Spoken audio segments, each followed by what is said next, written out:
Hello everyone, स्वागत है आप सभी का आज की क्लास में। आज है 14 अगस्त। 14 अगस्त के जो भी महत्वपूर्ण करंट अफेयर्स हैं, वो इस क्लास के अंदर करवाए गए हैं। तो आप इस वीडियो को शुरू से लेकर अंत तक जरूर देखना, ताकि क्या कोई भी आपका महत्वपूर्ण करंट अफेयर है, वो मिस न हो जाए।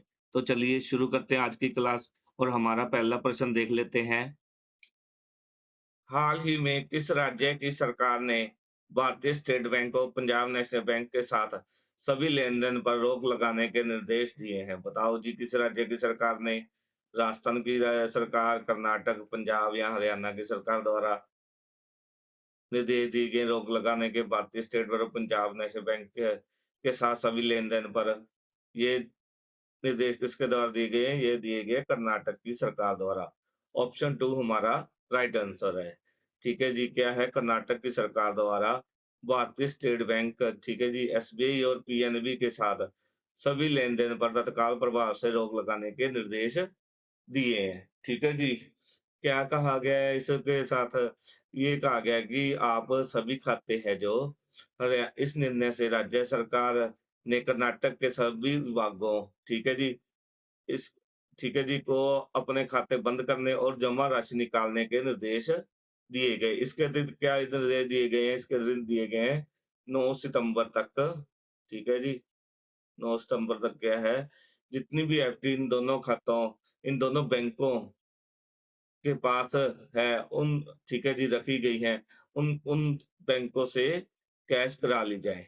ठीक है जी, एफडी को 9 सितंबर तक बैंक से कैश करवा ली जाए। आगे डिटेल में देख लेते हैं। क्या है? कर्नाटक सरकार ने एसबीआई और पीएनबी के साथ सभी लेन-देन पर तत्काल प्रभाव से रोक लगाने के आदेश जारी किए गए। ठीक है जी, इस निर्णय से क्या राज्य सरकार ने कर्नाटक के सही भागों को अपने खाते बंद करने और जमा राशि निकालने के निर्देश दिए गए। और ये निर्देश क्यों दिए गए हैं? ये निर्देश है जो राज्य के मुख्यमंत्री सिद्धारमैया सरकार में वित्त विभाग के सचिव है जो डॉक्टर पीसी जाफर द्वारा क्या इन जारी निर्देशों में कहा गया कि इन दोनों बैंकों को धन के दुरुपयोग बारे कई बार चेतावनी दी गई थी। लेकिन दोनों बैंकों ने इस ओर ध्यान नहीं दिया, जिस कारण क्या है सरकार को यह निर्णय लेना पड़ा है। इसके साथ ही क्या है, यह भी निर्देश जारी किए गए कि इन दोनों बैंकों में रखी सभी एफडी को 9 सितंबर तक बैंक से कैश करा ली जाए। ठीक है जी। नेक्स्ट क्वेश्चन देख लेते हैं जी, हमारा कौन सा है? हाल ही में कौन से देश के अंपायर अलीम डार द्वारा हाल ही में अपने कैरियर की शुरुआत में हुई उसकी बेटी की मौत के बारे में परिवार की ओर से बात ना बताने बारे दर्द छलका है?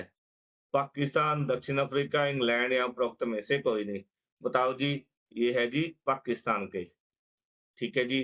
पाकिस्तान के जो हैं अंपायर हैं अलीम डार द्वारा क्या बताया गया, उनके द्वारा हाल ही में बताया गया कि जब उन्होंने अपने करियर की शुरुआत की थी, तो उन्हें उनके परिवार की तरफ से उनकी बेटी की मौत के बारे में नहीं बताया गया। ठीक है जी, क्योंकि उस समय वे क्या है, वे इंटरनेशनल क्रिकेट टीम के अंदर अंपायर थे। ठीक है जी। उन्होंने कहा कि उन्हें इस बारे में अंधेरे में रखा गया। उन्होंने कहा कि संयोगवश क्या है, जोहान्सबर्ग में क्या है, इसके बारे में उन्हें उनके ही, ठीक है जी, उनके ही गृह नगर सियालकोट से ताल्लुक रखने वाले एक, ठीक है जी, व्यक्ति ने उनसे उनकी बेटी की मौत के बारे में संवेदना प्रकट करने करी, तभी उन्हें इस बारे में पता चला। ठीक है जी। अब क्या है, उन्होंने कहा कि जब उन्होंने अपनी पत्नी से बात की, तो उन्होंने अपनी पत्नी से बात की तो ये रोने लगी और उन उसके द्वारा बताया गया कि सभी मीडिया को भी, ठीक है, परिवार की तरफ से यह खबर ना छापने के बारे निर्देश दिए गए थे। ठीक है जी। अब बात कर लेते हैं अलीम डार की। इन्होंने कितने क्रिकेट मैचों के अंदर क्या है, अंपायरिंग की है? इन्होंने क्या इंटरनेशनल क्रिकेट मैचों के अंदर क्या 145 टेस्ट के अंदर, ठीक है जी। 231 है इन्होंने वनडे के अंदर, ठीक है जी। और 72 टी20 के अंदर इन्होंने इंटरनेशनल क्रिकेट, ठीक है जी, मैचों के अंदर इन्होंने अंपायरी की है।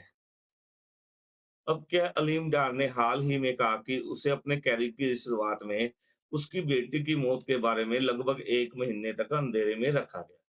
उस उन्होंने बताया कि संयोग से जोहान्सबर्ग में उसके बारे में पता चला, जहाँ क्या है उनके गृह नगर सियालकोट से ताल्लुक रखने वाले व्यक्ति ने उनसे उनसे बेटी की मौत के बारे में संवेदना प्रकट की। ठीक है, जैसे ही उन्हें यह बात पता चली, तो उन्होंने अपनी पत्नी से बात की, तो वह रोने लगी और उसने बताया कि मीडिया को परिवार द्वारा ही सख्ती से यह खबर ना जा छापने बारे कहा गया था। ठीक है, डार द्वारा क्या 145 टेस्ट, 231 वनडे और 72 टी20 इंटरनेशनल मैचों के अंदर अंपायरी की है। ठीक है जी, इनके नाम सबसे ज़्यादा इंटरनेशनल मैचों में अंपायरी का रिकॉर्ड दर्ज है। आगे नेक्स्ट क्वेश्चन है जी हमारा, हाल ही में भारतीय खिलाड़ी प्रमोद भगत जिन्हें सस्पेंड किया गया है, उनका संबंध किस खेल से है? उनका संबंध है जी पैरा बैडमिंटन खेल से। ठीक है जी, इनको क्यों सस्पेंड किया गया है? इनको क्या है डोपिंग नियमों, ठीक है जी, डोपिंग नियमों की अवहेलना के कारण इनको उल्लंघन के कारण इनको हाल ही में निलंबित किया गया है। और बात करें कितने समय के लिए इन्हें किया गया है? 18 मंथ्स के लिए। ठीक है जी, 18 मंथ्स के लिए इनको क्या है सस्पेंड किया गया है, निलंबित किया गया है। क्या है प्रमोद भगत टोक्यो पैरालंपिक्स में, ठीक है, 2020 में क्या है इनके द्वारा क्या है प्रमोद भगत के द्वारा टोक्यो पैरालंपिक 2020 में SL3, ठीक है जी, कैटेगरी में गोल्ड मेडल जीता था इनके द्वारा, ठीक है, जीता गया था। ठीक है जी, इन्होंने क्या है खेलों के क्षेत्र में इनको इनके योगदान के कारण इन्हें क्या है, इन्हें सम्मानित भी किया गया। इनको किससे सम्मानित 2019 के अंदर क्या है, अर्जुन अवार्ड से, ठीक है जी, अवार्ड से, ठीक है जी, सम्मानित किया गया। 2021 में खेल रत्न, ठीक है जी, ठीक है जी, अवार्ड थे। 2000 अगर बात करें 2022 की, ठीक है जी, तो इन्हें क्या है पद्म श्री अवार्ड से सम्मानित किया गया था। क्या है पैरा बैडमिंटन खिलाड़ी प्रमोद भगत को डोपिंग नियमों में उल्लंघन के कारण हाल ही में क्या है निलंबित किया गया है। इनको क्या 18 महीनों के लिए निलंबित किया गया है। इस कारण ये पैरा, ठीक है, पेरिस पैरालंपिक 2024 में अब भाग नहीं ले पाएँगे, ठीक है। प्रमोद भगत ने क्या है टोक्यो पैरालंपिक्स 2020 के अंदर SL3 कैटेगरी में गोल्ड मेडल जीता था। खेलों के क्षेत्र में इनके योगदान के कारण ही क्या है, इन्हें 2019 में अर्जुन अवार्ड से, 2021 में खेल रत्न अवार्ड से और 2022 के अंदर पद्मश्री अवार्ड से सम्मानित किया गया था।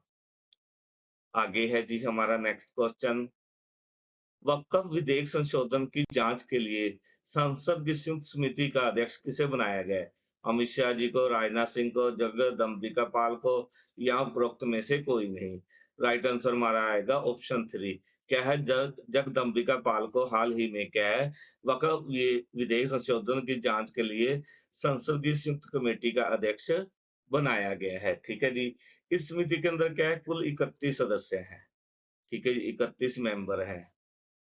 जिसमें से 21 तो हैं लोकसभा से, ठीक है जी, लोकसभा से, और जो 10 हैं वो हैं राज्यसभा से, सभा से, ठीक है जी।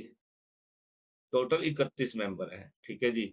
यह समिति क्या है, इस संशोधन वक्फ विधेयक संशोधन जो बिल है, इसकी गहनता से अध्ययन कर क्या है अपनी रिपोर्ट अगले सत्र तक देगी। क्या है वक्फ विधेयक संशोधन की जांच के लिए संसद की संयुक्त समिति का अध्यक्ष किसे चुना गया है? बीजेपी के सांसद जगदम्बिका पाल को बनाया गया है। इस समिति में कुल कितने मेंबर हैं? 31, जिसमें से 21 लोकसभा के और 10 राज्यसभा के मेंबर हैं। यह समिति क्या है, इस बिल की गहनता से अध्ययन कर अपनी रिपोर्ट अगले सत्र तक देगी। आगे नेक्स्ट क्वेश्चन है जी, हाल ही में केंद्रीय मंत्री डॉक्टर जितेंद्र सिंह ने मिशन कर्मयोगी के तहत कौन से पोर्टल लॉन्च की है? जेमिनी एआई, अमृत ज्ञान कोश, फैकल्टी डेवलपमेंट, ऑप्शन 2 और 3 सही। बताओ जी, इसका ऑप्शन 4 राइट आंसर आएगा, क्योंकि ऑप्शन 2 और 3 है जो अमृत ज्ञान कोश और फैकल्टी डेवलपमेंट, ठीक है जी, पोर्टल क्या है हाल ही में डॉक्टर केंद्रीय मंत्री जो डॉक्टर जितेंद्र सिंह द्वारा मिशन कर्मयोगी के तहत लॉन्च किए हैं। ठीक है जी, इसके तहत क्या है लॉन्च किए हैं। आगे इसकी डिटेल में देख लेते हैं। केंद्रीय मंत्री हैं जो डॉक्टर जितेंद्र सिंह ने मिशन कर्मयोगी के तहत अमृत ज्ञान कोश और फैकल्टी डेवलपमेंट पोर्टल लॉन्च किए हैं। इन दोनों पोर्टलों को किसके लिए लॉन्च किया गया है? नॉलेज और टीचिंग स्किल को बेहतर बनाने, इम्प्रूव करने के लिए लॉन्च किया गया है। ठीक है जी, इस अगर बात करें मिशन कर्मयोगी की, इसकी शुरुआत कब हुई थी? 2020 के अंदर। ठीक है, इस मिशन का मुख्य उद्देश्य देख ले तो क्या है? काम करने की क्षमता को बढ़ाना, भारत की प्राथमिकताओं की साझा समझ विकसित करना और ज्ञान और स्किल को बेहतर बनाना है इसका मुख्य उद्देश्य है। आगे महत्वपूर्ण बिंदु देख लेते हैं जी हम। 13 अगस्त क्या है, हर साल विश्व ऑर्गन डोनेशन डे के रूप में मनाया जाता है। ठीक है जी। जुलाई 2024 के अंदर क्या है, ICC player of the month किसे कौन-कौन चुना गया है जी?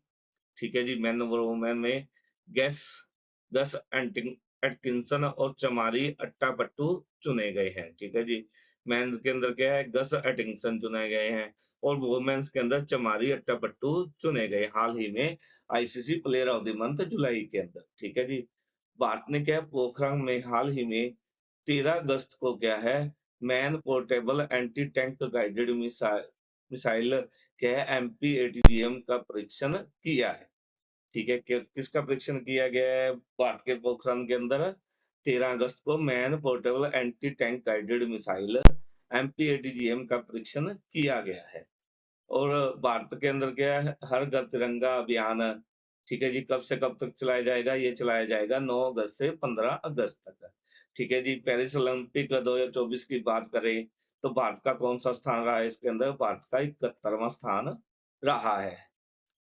आगे है जी, रक्षा मंत्रालय की टीम ने क्या है, मिशन कंचनजंगा के तहत क्या है, माउंट किलिमांजारो पर भारतीय ध्वज फहराया है। राष्ट्रीय संस्थागत रैंकिंग फ्रेमवर्क 2024 की समग्र समग्र श्रेणी में क्या है, आईटीआई मद्रास को शीर्ष स्थान मिला है। ठीक है जी। भारतीय सेना ने क्या है, संयुक्त सैन्य अभ्यास मित्र शक्ति श्रीलंका के साथ प्रारंभ किया है। ठीक है जी। अब क्या भारतीय अंतरिक्ष स्टार्टअप ध्रुव स्पेस ने क्या है, सिंगापुर की कंपनी जीरो एरर सिस्टम, ठीक है, जेडईएएस के साथ समझौता किया है। अब क्या हरियाणा सरकार के द्वारा क्या कौन सी योजना आरंभ की है? हर घर हर गृहिणी योजना प्रारंभ की है।